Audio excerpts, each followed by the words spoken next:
En este momento nos encontramos en el cementerio San Pedro. Aquí yacen los restos de muchas personas que han sido muy reconocidas, como también personas que han influido en todas las áreas de nuestra sociedad. Aquí hay estatuas que se menciona que cumplen milagros, como también hay lugares donde están enterradas personas que aún no han muerto, o sea, el lugar donde las van a enterrar. Entonces acompáñenos en esta aventura misteriosa y a ver qué nos aguarda. A mis espaldas se encuentra el lugar donde reposa José María Amador Uribe. Es hijo de un gran personaje reconocido llamado Carlos Amador, que fue la primera persona que trajo un carro aquí a Colombia. Era la familia paisa más rica de entonces. Algo curioso de esto es que nadie sabe quién hizo esta estatua. Para la familia Amador Uribe es un misterio quién la realizó. No deja de sorprender ver a la madre llorando, lo cual puede significar que representa la tragedia, porque este joven murió a la edad de 24 años, es decir, murió muy joven y era el único heredero de esta familia, pues las demás personas eran mujeres y ya sabemos cómo funcionaban las cosas en esos tiempos. Y me parece muy curioso, frente a esta escultura de José María Amador, esté enterrado su padre, Carlos Amador,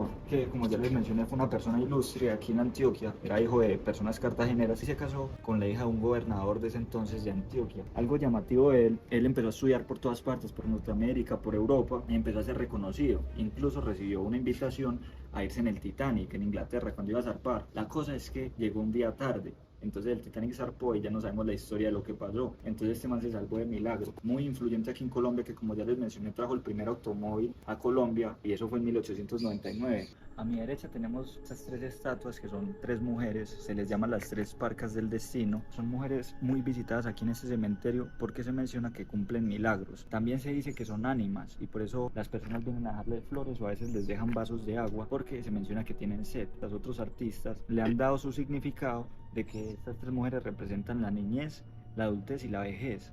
Por las noches andan por el San Pedro recorriendo los lugares y de alguna forma cuidándolo. Son muy queridas aquí, incluso vemos que hay unas flores recientes, o sea, se ve que son muy visitadas y como ya les dije, cumplen milagros. Entre las historias de milagros que encierran estas tres mujeres, las más famosas son las de un paciente terminal, de una enfermedad terminal que estaba ya en sus últimas y vino a hacerle plegarias a estas tres mujeres y misteriosamente se curó después de eso.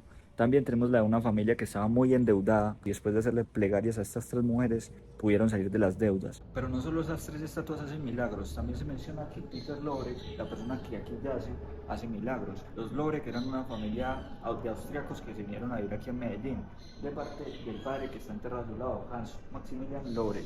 Él era un delegado que pues actuaba en política aquí y era muy reconocido porque se decía que ayudaba mucho a las demás personas, o sea, era una familia muy querida porque se metían en los problemas de los demás para intentar como mediar.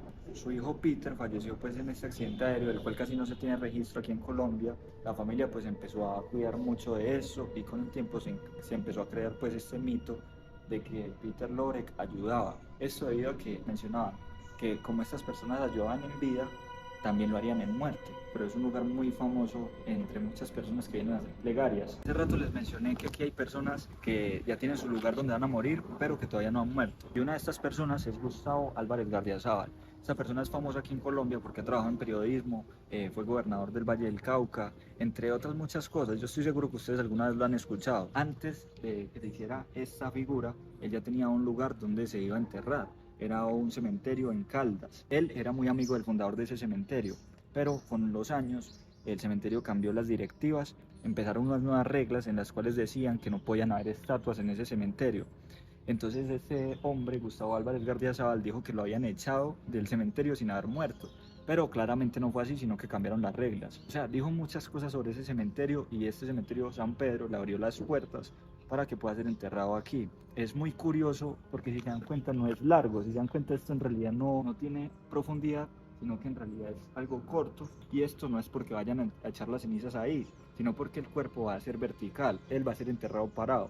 Algunos dicen que esto es porque alguna vez él dijo que cuando él muriera no iba a ser enterrado de rodillas o acostado porque él en vida no se le había arrodillado a nadie, menos cuando muriese.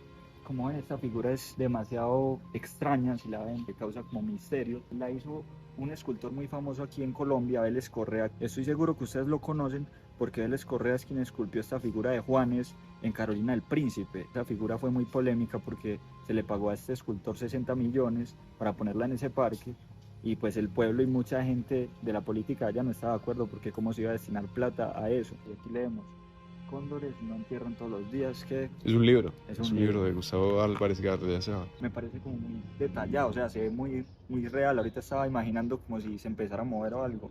¿Ustedes planearían dónde van a ser enterrados? Incluso harían eso antes de morir. Este letrero que estamos leyendo está justo enfrente de la entrada de este cementerio. Básicamente lo que dice es que más que gratitud se le debe dar reconocimiento o admiración a esta persona que fue Pedro Uribe Restrepo, que fue el fundador de este cementerio. Otra cosa que me llama la atención es cómo ese letrero enaltece a Pedro Uribe Restrepo sobre las demás personas, lo cual me parece malo porque aquí pues hay otras personas que de pronto no fueron famosas, no fueron influyentes, pero eso no quiere decir que este personaje sea más que los demás. Imagínense cuántas personas hay aquí enterradas que ni siquiera se saben los nombres, ni siquiera nadie se acuerda de ellos, pero quizás en sus vidas hicieron cosas muy importantes de las que estamos gozando hoy en día nosotros como antioqueños. Entonces esa frase sí me parece como maluquita frente a los otros, o sea, sí fue una persona muy influyente, pero también me parece un irrespeto con el resto de muertos, como decir como que este man merece más, o no sé, así lo interpreto yo. Otra cosa que llama la atención de este personaje Pedro Uribe Restrepo, a pesar de ser el fundador, no se sabe dónde están sus restos, porque a principios del siglo XX se empezaron a mover las bóvedas, entonces se supone que hay muchas bóvedas con el nombre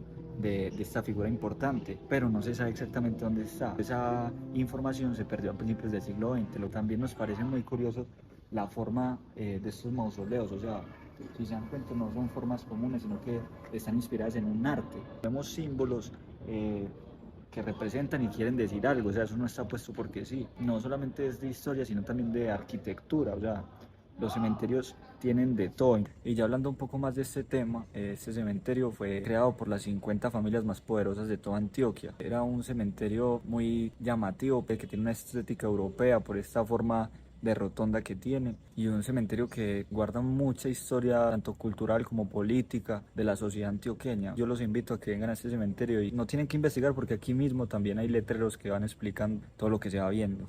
En el próximo video les voy a contar dónde están los primeros muertos de Medellín, porque en realidad esos muertos no están en ningún cementerio, están debajo de nosotros. Obviamente este video va para una parte 2, una parte 3 y hasta parte 4, porque obviamente lo que mostramos no es nada comparado con lo que realmente hay en ese cementerio, la historia, la cultura, los personajes. Hay tantas historias ahí, muchachos. Si quieren una parte 2, por favor coméntenlo. Entonces, chao y muchas gracias por ver esto.